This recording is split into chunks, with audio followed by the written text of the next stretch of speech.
Welcome on my channel. Today we will talk about bipolar disorder, and I have a guest on the line who struggles with bipolar disorder type 1, meaning he has depressive episodes with mania, and bipolar type 2 is characterized by hypomania, a lighter form of mania, but today we'll focus on bipolar type 1. So first of all, a little explanation. Bipolar disorder, also known as manic depressive illness, is a brain disorder that causes unusual shifts in mood, energy, activity levels, and the ability to carry out day-to-day tasks. There are four basic types of bipolar disorder, but I won't talk about all of them, just bipolar type 1. All of them involve clear changes in mood, energy, and activity levels. These moods range from periods of extremely up, elevated, and energized behavior, known as manic episodes, to very sad, down, or hopeless periods, known as the depressive episodes. And as I said before, less severe manic periods are known as hypomanic episodes. So my friend agreed to share his experiences with bipolar type 1. So hi mate, welcome to my channel. And I wanted to ask you, how are you? Are you having a good day?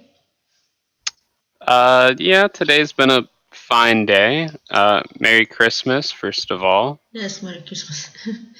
So, Uh, mhm. I don't know what time it is in Poland, but I'm sitting here at 3:49 in the afternoon, so it's still Christmas over here. Yeah, it's 9:49 p.m. So All right. 2 hours and it's the second day of Christmas. But you are feeling alright. Mm-hmm. Uh, Nothing to complain about anyway. Okay, so Anthony, you agreed that I can call your name, Anthony. Mm-hmm. Can you tell us something about yourself? Sure.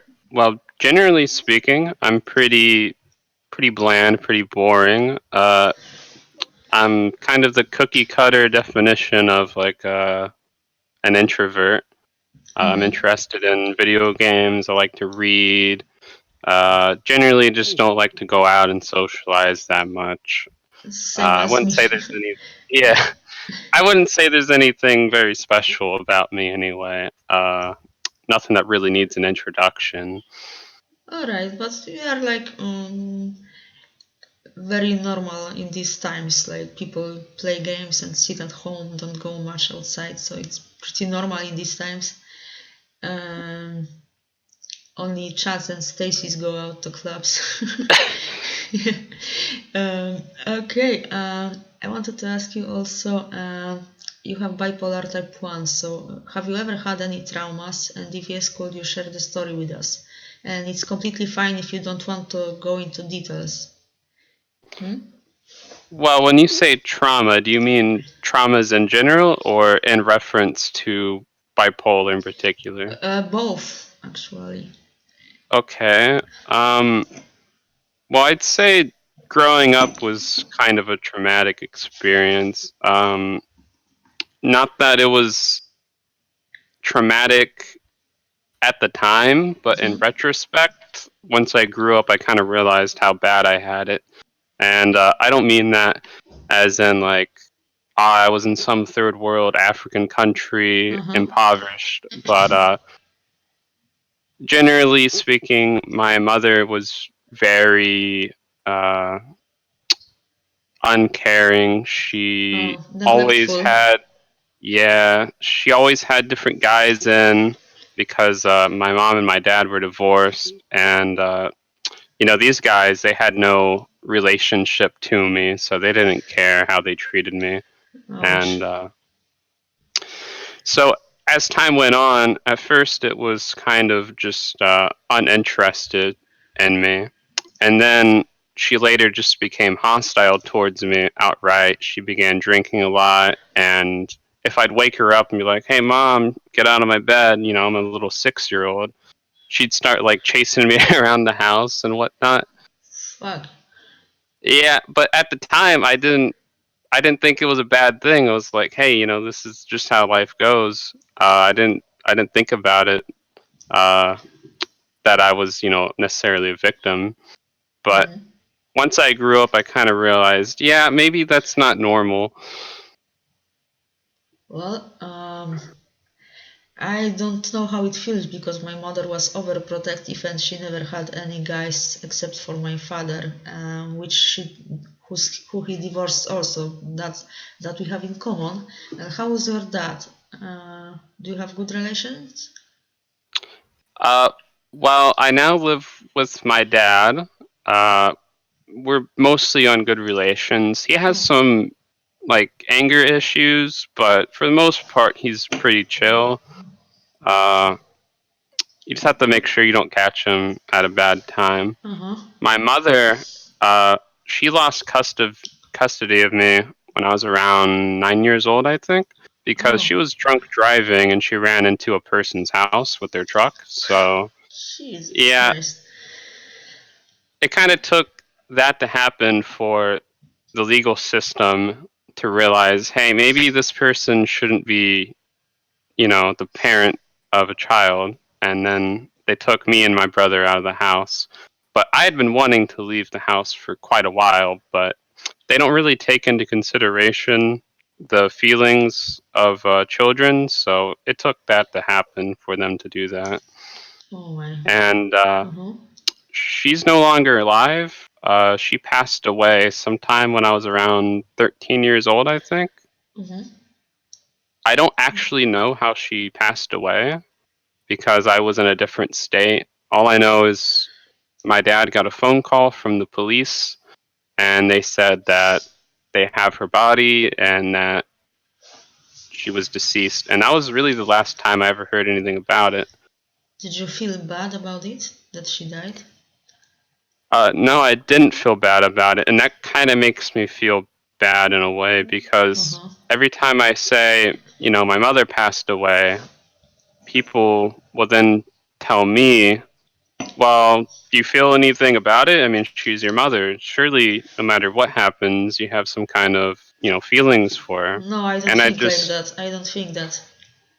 well, I don't agree with that either, but whenever someone says that, I have to think, well, is there something wrong with me for not having an emotional connection with her? I don't think I have any reason to have one, but other people who don't know her and didn't grow up with her, they think I should still love her just Mm, like anyone else. But well, don't that's worry. kind of Don't worry. I don't think like that. So I won't tell you anything like about this that you should feel bad because it's your mother. Blah blah. Don't worry. Um, anything else like some shitty uh situations? sure. So this kind of goes into actually dealing with my bipolar. Um, so when I was first diagnosed with bipolar, I was in a psych ward when I was 15 years old, Mm-hmm. and when I was there, this was my second time being in a psych ward. The first time they had the males and the females, they had them separated because kids when they're that age are just horny. I mean, I guess Oh, because they're right, just gonna mingle. But right.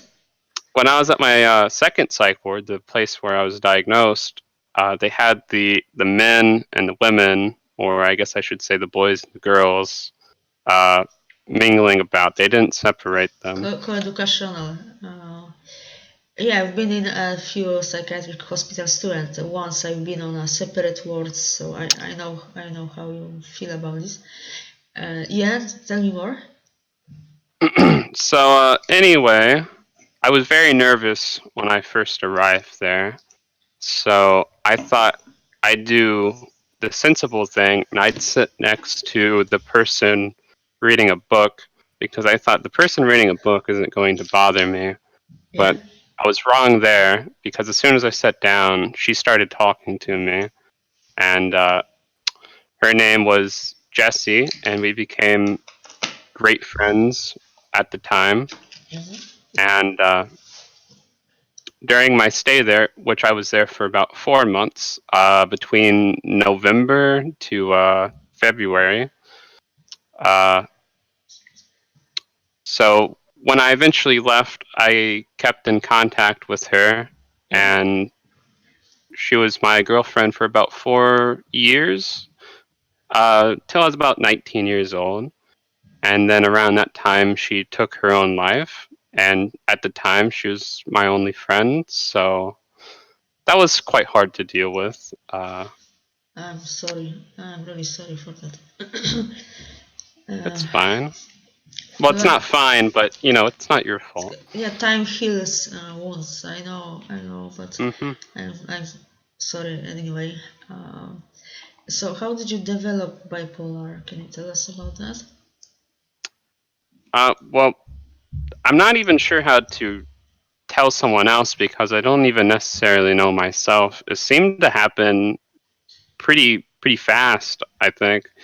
Uh, so around the time I was 15, I just started getting really weird emotions, and then the weird emotions started to turn into like actual physical uh, feelings. It's hard to articulate. I remember one night I couldn't sleep, and then I went to school, and I went home, and I felt drop dead tired, and then I still couldn't sleep. Stayed up the entire night again, and then I went to school, and I was just on edge the entire time. And when I got home, I was just shaking so much that I still could not go to sleep. And at the time, I didn't realize that that was a manic episode, but I just knew something was wrong then. I just didn't know exactly what was wrong. Okay. Can you tell us something more about mania? Because depression, people know more or less about depression, but mania not so much. Sure. So, mania, I believe, is described as like an elevated sort of feeling that lasts for a while. I think that's the simplest way to describe it. Yeah. Um, I think that's what's in the dictionary. The way I describe it is a sensation of very strong feelings and emotions, and sometimes those emotions aren't good emotions, and sometimes those feelings make you feel like shit, but that's just the way it is. Because I think people have the opinion that mania is always like a feel good kind of high where you just have a lot of energy, and that's definitely not the way I feel it when I get it. How do you feel?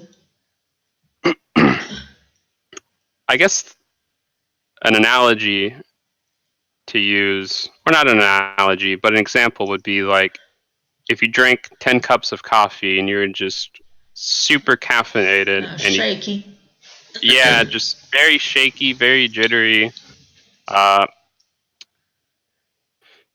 too too energized to actually focus on one thing. Your mind is just racing. Uh, you have a general feeling that something is not right, but you can't exactly put your fingers on it. You want to move around, but you don't have a purpose for moving around. You just want to move around for the sake of doing that. I actually I had manic episode once for one day. I was so energized I couldn't sit still. I was talking a lot with people, and that's how I experienced it. Did you ever do in mania something that people would consider weird? Well, generally when I have mania, I try to stay away from other people and just kind of Oh, seclude myself until it goes away. But one time I was out walking next to the road, and I just started singing and dancing, and like this is very out of character, very weird, nothing I'd normally ever do, I promise you. But at the time I just had so much energy, I didn't even know how to expel it. So it was leaking from you. yeah, it was just like something came over me. I see. So I've heard about one girl who had mania and she started singing and dancing on the street and they locked her. And about one girl who took a loan and went to Peru and joined a flute band. Oh, Yeah, so this is the kind of weird stuff that happens in Vanya to some people. But you had like just singing and dancing. It's not that bad. Uh, Yeah. but I'm sorry that you feel shaky and like you had too much coffee. I know how it feels and it's awful. That you cannot sleep and you can't focus. I know how it feels. So, uh, okay, how do you cope with bipolar? Do you take any medications and attend therapy? Well, I don't go to therapy because I've generally had bad experience with therapists, and I do plan on eventually reattending therapy, but I'm not seeing anyone at the moment. Usually, when I go to therapy, I end up saying something stupid, and they say, "Well, maybe you need to visit a psych ward," and Oh, I'm generally against that, so I just kind of leave and then don't come back. you live But in you live in the United States, so I heard that psychiatric yeah. hospitals in the United States you cannot even have your phone with you. Uh, Well, both times I was in a psych ward, I was under the age of 18, so maybe my experiences aren't normal for an adult going there. Uh huh. But when I was there, you definitely could not have a phone on you. You had Oh, designated times you could use a phone, but it was just one of those normal dial phones, definitely not a smartphone, and definitely not your own phone. well, that sucks. I could even keep a laptop with me in my psych ward. So that sucks, and you have to pay for hospitals if you don't have insurance, right? Yeah, so when I went, I was covered underneath my dad's insurance Uh plan, huh. but hypothetically, if I was not covered under my dad's insurance plan, if my dad had no insurance, then he would have to flip the bill, which would have been, I don't know, let's say I was there for about 4 months at one place, so I don't even know how expensive that'd be, like 20K, I'm gonna guess. Jesus Christ. Maybe more. I mean, hospital bills are pretty expensive here, and I was there for a long time, so I have no idea how much that cost. But it'd be an exorbitant amount. Oh, well, you spent 4 months there. Jesus Christ. My max was 1 month. Well, the first place I went to, I was only there for about 3 weeks because people told me, hey, if you don't want to be here, just tell the psychiatrist you feel fine, and they'll generally let you out in just a little while. So I didn't really tell them any of my symptoms when I was at the first psych ward, and they let me out pretty fast. But on the downside, they did not diagnose me with anything Uh because huh. I just refused to tell them any of the symptoms I was having.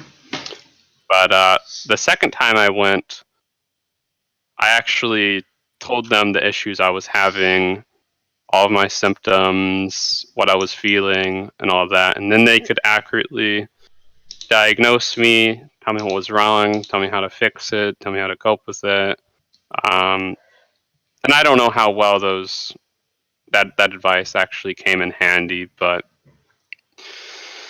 Are you having a depressive or manic episode right now, or are you like in remission? what's that? Your mic cut out? Sorry, are you having an episode right now, mania or depression? No, I'm pretty middle of the road right now. If I'm having a manic episode, I can definitely notice. If I'm having like a depressive episode, that's just kind of, I don't know, run of the mill kind of day. Okay, see. Uh, could you tell us something more about your experiences if you want? Um, well, I guess I could talk a little bit about the medication I was on. Yeah. So the first medication I was on, if I recall correctly, it was called risperidone, or maybe Risperdal, or maybe those are both the same name for the same drug. But anyway, risperidone has a unique effect on men who take it, and that if they take it for too long and they are uniquely susceptible, they can actually start to grow female breast tissue.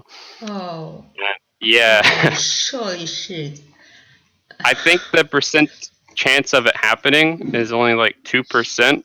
But when I found out, I was already on it for about 2 months, so I quickly got off it. I told my psychiatrist he was the crazy person for having me on this, and I vowed to never take that again. So my psychiatrist prescribed new medication for me to take, and it's the medication I'm currently on, but it's definitely it has its up and downs. So the current medication I'm on is called Seroquel. Seroquel, Maybe you've heard of it. yeah, I heard about this, yes. How it Um, works. so Seroquel is effective at doing its job, which, as I understand it, it also affects schizophrenia as well. It's supposed to be like an antipsychotic. Uh-huh. So the way it works is it basically tranquilizes you. You're way too tired to feel any kind of emotion or way too tired to act on anything crazy you might believe in. Uh, but even if you're feeling well, you still have to take the medication and you're still going to feel tired and you generally won't get a lot done during the day. Uh-huh. I took olanzapine, it works similar. So, yeah. Any other medications?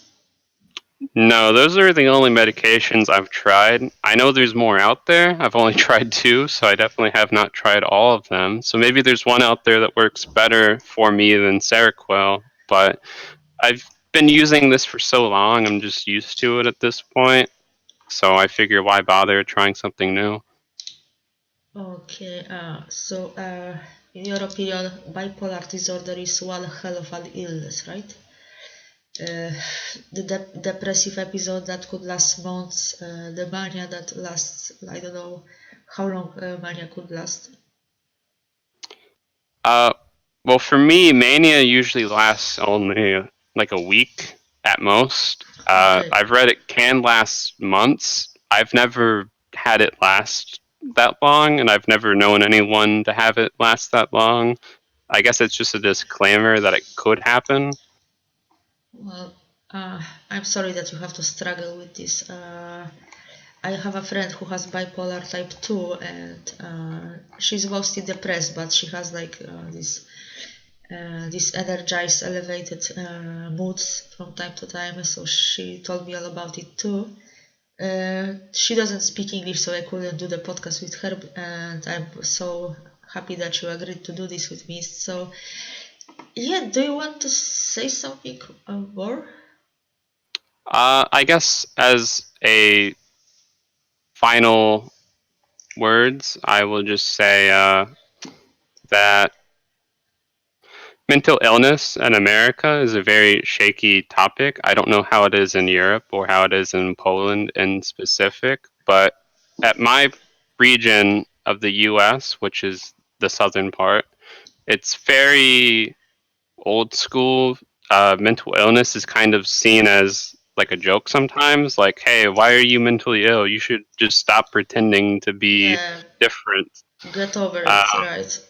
yeah, so it's like it's seen as weak to get help to talk about it because people think you're looking for attention. People think you're weak. People think you should just try a little bit harder, pull yourself up by your bootstraps.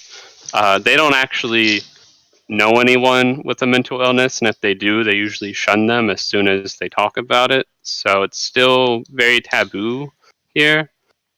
So, from what I understand, you are all up for spreading mental illness awareness, Yes, especially. I think it is imperative to spread the word any way you can to anyone who will even listen.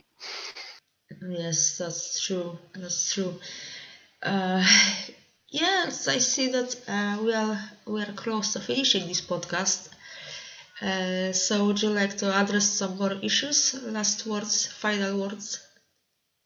I think I talked about everything Okay. I'm All right. passionate about. All right. So, okay, Anthony. Thank you so much for your contribution to this channel and Thank, for sharing your experiences, for opening up so other people can learn about your disorders. So, Thanks so much. I hope that it will help some people, shed some light on bipolar. Thank you once again. So, Thank you for having me on. sure, I hope that I was a good host. You were. Yeah, but next time I will do the podcast when I won't have a cold, because I have a cold now. You can hear that All probably. right. Yeah. Well, I hope you have me on sometime soon. Maybe I will stop stuttering and actually put out some words. No worries. So that was Bipolar Disorder with my friend Anthony. Thank you for listening. Goodbye, guys. Bye.